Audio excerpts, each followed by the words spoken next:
Queridas irmãs, queridos irmãos, a festa de Pentecostes, ela faz com que nós possamos refletir sobre a ação do Espírito Santo em nós e no mundo. E o Evangelho de hoje é muito esclarecedor nesse sentido. O Cristo aparece entre os discípulos que estão com medo, fechados numa casa, estão com medo dos judeus, do mundo lá fora, e o Cristo aparece para eles, e antes de dizer, recebei o Espírito Santo, ele sopra sobre eles. E o sopro aqui é significativo. O sopro já é um símbolo muito forte no Antigo Testamento. Símbolo do quê? De uma transformação criativa, de uma transformação renovadora. Esse é o símbolo do sopro no Antigo Testamento. Nós podemos começar lá no Gênesis, quando Deus vai criar Adão, o homem, e ele sopra sobre esse homem, ou neste homem, e aqui surge a vida. Então o sopro, ele vai ter esse símbolo, ele vai ter esse significado de algo que transforma, e transforma de uma forma criativa, que cria algo novo, que recompõe. Mas também o sopro em hebraico, ele não significa simplesmente esse ato de soprar. O sopro na palavra em hebraico significa justamente espírito. Sopro e espírito são a mesma palavra em hebraico. Então, quando se diz sopro em hebraico, muitas vezes quer se dizer espírito. Então aí há o sentido de Deus soprar no homem. Ele dá o espírito ao homem. E aqui justamente Jesus sopra sobre os discípulos. E ele dá uma ação renovadora a esses discípulos. Ou seja, ele renova esses discípulos e dá uma força, um espírito que é criativo. Mas logo depois vem uma fala de Jesus que com certeza deve deixar vocês com um grande ponto de interrogação. Que Jesus, logo depois de dizer recebam o Espírito Santo, ou receber o Espírito Santo, ele diz assim: a quem perdoardes os pecados serão perdoados, mas a quem não perdoardes os pecados serão retidos. Essa é uma frase muito intrigante, se nós não prestarmos atenção no significado do Evangelho de João. Porque nós podemos nos questionar, mas quem vai reter os pecados? Qual é o cristão que não vai perdoar? Qual é o cristão que vai manter os pecados de alguém retido neste alguém? Aqui, em primeiro lugar, nós temos que entender o seguinte: essa frase não faz referência ao sacramento da confissão. Então, o que Jesus está dizendo aqui não é sobre o sacerdote que vai perdoar os pecados numa confissão. Não é isso. Em segundo lugar, nós temos que entender o que é pecado no Evangelho de João. E o que significa pecado no Evangelho de João? Significa estar na escuridão. Significa não compreender as palavras de Jesus Cristo. Então eu estou em pecado a partir do momento que eu não compreendo as palavras de Jesus Cristo. A partir do momento que eu vivo na escuridão. Trazendo isso para os dias atuais. O que é viver em pecado? Eu venho à missa, participo da missa, só que lá fora eu sou uma pessoa completamente diferente. Eu sou uma pessoa egoísta, eu sou uma pessoa cheia de estratégias e artimanhas, eu sou uma pessoa que não é transparente, eu sou uma pessoa falsa, eu sou uma pessoa não solidária, eu sou uma pessoa que não é fraterna, eu sou uma pessoa, enfim, com diversas características que um cristão não deveria ter. Quer dizer, eu não estou me esforçando de forma alguma em entender e viver a palavra de Jesus Cristo. Ponto final. Eu estou em pecado. Eu estou na escuridão. E aqui sim, aqui nós entendemos o que é perdoar para João. Se para João estar em pecado é estar na escuridão, é estar fora da palavra de Deus, é não compreender a palavra de Deus, perdoar significa esclarecer. São termos técnicos, não sei se vocês entendem, mas perdoar não tem o sentido do perdão de hoje. Mas perdoar no texto significa esclarecer, informar, corrigir. E aqui sim nós entendemos. Se vocês perdoarem os pecados, esses pecados serão perdoados, porque serão esclarecidos. A pessoa vai ser esclarecida que ela está na escuridão. A pessoa vai ser esclarecida que ela está agindo de forma errada.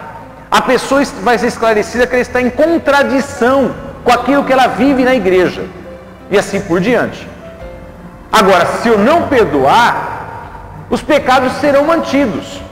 Ou seja, a realidade será mantida. A pessoa continuará na escuridão, na hipocrisia, na falsidade e assim por diante. Ela vai continuar fazendo o jogo do sistema lá fora. Ponto final. É essa a questão. E aqui nós entendemos o porquê que Jesus diz isso logo depois de enviar o seu Espírito sobre os discípulos. Porque o Espírito Santo é o Espírito que esclarece, é o Espírito que renova, é o Espírito que vai e informa, é o Espírito que corrige. E aqui nós nos remetemos à primeira leitura de hoje, o Atos dos Apóstolos. No Atos dos Apóstolos nós temos a ação do Espírito Santo muito clara. Ou seja, os discípulos estão em praça pública, já movidos pelo Espírito Santo, e eles começam a pregar.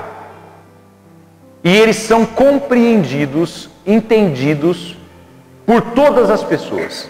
Não importa qual língua, qual cultura elas possuem, nível social, não importa. Elas são entendidas, elas são compreendidas. E aqui está o grande milagre do Espírito Santo. Todos os dons que nós podemos ver do Espírito Santo surgem desse milagre da comunicação, ou seja, do entendimento, do diálogo, da conversa. E esse é o grande dom do Espírito Santo. O Espírito Santo é aquele que nos move para o esclarecimento, nos move para a informação, nos move para sair da alienação que muitas vezes nós estamos e que os outros estão. Quem é movido pelo Espírito Santo é aquele que vai ao outro e esclarece, é aquele que vai ao outro e corrige, é aquele que não fica quieto diante das coisas erradas. Esse é o que é movido pelo Espírito Santo. E ele se faz entender. Pode até ser que o outro não esteja receptivo, pode ser até que o outro não venha a se corrigir. Mas quem é movido pelo Espírito Santo tem a coragem de ir até o outro e falar. Tem coragem de ir até o outro e dizer. Tem coragem de ir até o outro e anunciar a verdade que foi pregada por Jesus Cristo. Esse é o ponto. E o Espírito Santo, então, é aquele que fala e é compreendido. Ao contrário de outros fenômenos aí, não é, que nós podemos ver, que é o falar em línguas e tudo mais. O falar em línguas não é uma ação do Espírito, mas é uma ação dos homens. A ação do Espírito é a ação da comunicação. Eu falo e sou entendido. Eu falo e sou compreendido. Essa é a ação do Espírito Santo, que é fundamental para todos nós. E nós só construímos relações cristãs a partir do momento que nós buscamos o entendimento. Não existe cristianismo, não existe ação cristã, se nós não buscamos o entendimento, a liberdade de expressão e o poder realmente se entender e se compreender. Aqui está a grande ação de unidade do Espírito Santo entre todos nós. E aí nós podemos partir realmente para a nossa realidade. Eu não sou movido pelo Espírito Santo se eu não quero me compreender, se eu não quero me entender, se eu não procuro viver um diálogo comigo mesmo. Eu sou movido pelo Espírito Santo quando eu vivo em constante diálogo comigo, procurando me compreender e procurando realmente acrescentar em mim o que falta, procurando me corrigir cada vez mais. Mas também, é claro, entre amigos, o Espírito Santo está presente quando um amigo corrige o outro, quando um amigo vai e realmente dialoga com o outro, quando um amigo procura entender o que acontece com o outro, e assim por diante. O diálogo, a compreensão, é a ação do Espírito Santo entre os amigos. Às vezes, muitas vezes, o amigo nos faz alguma coisa, ou então nós vemos uma ação de um amigo que não é compreensível. O que nós fazemos muitas vezes? Ficamos quietos. Nós não vamos lá e não perguntamos. Por quê? O que aconteceu? Não, nós ficamos quietos. E aí não se esclarece. E aí o que acontece? Acontece o contrário do Espírito Santo. Acontece o obscurantismo. Todo o obscurantismo é um exercício de poder e é um exercício que só prejudica as relações entre as pessoas. Qualquer tipo de obscurantismo. Se o esposo e a esposa não vivem na transparência, a relação conjugal pode estar muito prejudicada. Por quê? Porque não há realmente esclarecimento das coisas. Gestos podem significar coisas que não significam. Por quê? Porque não são esclarecidos.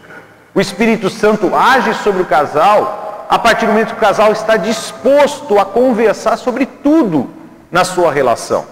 E não importa como ela se torne, ela tem que ser esclarecedora, ela tem que ser transparente, ela tem que ser um acordo mútuo entre as duas pessoas.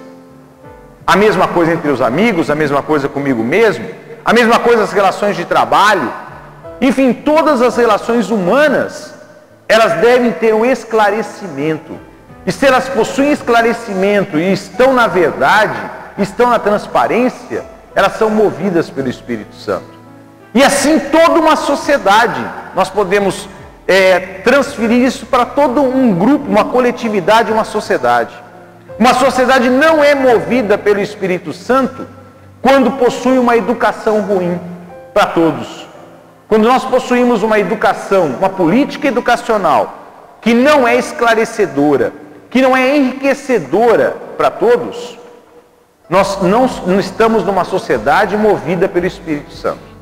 Nós estamos numa sociedade movida pelo obscurantismo, movida pelo exercício de poder de poucos sobre muitos. Por quê? Porque a educação esclarece, a educação abre os horizontes, a educação faz com que nós tenhamos realmente senso crítico para julgar as coisas. E aqui nós teríamos uma sociedade movida pelo Espírito Santo. Um governo movido pelo Espírito Santo é um governo que presta contas dos seus gastos, presta conta dos seus investimentos, presta conta para o povo, do que faz e do que realmente está fazendo. Não é um governo manipulado por grupos, mas é um governo comprometido com o bem comum verdadeiramente. Este é o governo movido pelo Espírito Santo. É um governo que realmente faz aquilo pelas pessoas. E um povo também movido pelo Espírito Santo é um povo que cobra e fiscaliza o seu governo. Ou seja, vai atrás e presta contas ao seu governo, mas exige que esse governo preste contas a ele também. Então o Espírito Santo nos move para um diálogo total, para um entendimento total. E gente, nós só temos união se tivermos entendimento. Nós só temos unidade se tivermos entendimento. E assim por diante. Se nós deixamos as coisas simplesmente acontecerem, não há entendimento. Há ação entre grupos que têm interesses, e interesses particulares. E nós podemos constatar que nós não vivemos num país movido pelo Espírito Santo. Nós vivemos num país que louva a Deus. Isso é outra coisa. Louvar a Deus é muito fácil. Agora, ser movido pelo Espírito Santo é construir realmente uma sociedade onde todos possam ter voz e vez, onde todos possam exercitar o diálogo, a conversa, o entendimento entre as pessoas. Se os meios de comunicação de massa só dizem bobagem, ou quase sempre dizem bobagem e nos iludem com questões que não tem nada a ver com a nossa vida, são meios de comunicação que não são movidos pelo Espírito Santo. Se nós não temos participação nos meios de comunicação é simplesmente um monólogo, não é um diálogo entre as pessoas. E a nossa sociedade precisa dialogar. É preciso dialogar sobre tudo. É preciso dialogar por que um bandido é mantido no país e a gente corta relações com a Itália. Qual é o sentido disso? Por que um bandido pode ser preservado aqui entre nós e não entregue ao seu país para ser julgado e nós cortamos relações com esse país? É preciso saber por que o Palocci, depois de tanta polêmica, é deixado da Casa Civil, não é? E por que já não foi antes? Na primeira suspeita que surgiu, a nossa presidente já deveria ter tomado uma posição e ponto final. Por que não? Será que é esse o governo que a esquerda queria no nosso país? É esse o governo que nós queremos? Um governo cheio de obscurantismos, não é?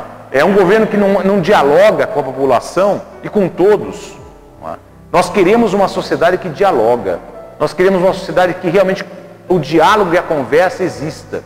E só nessa sociedade é que o Espírito Santo realmente surge e age sobre todos nós.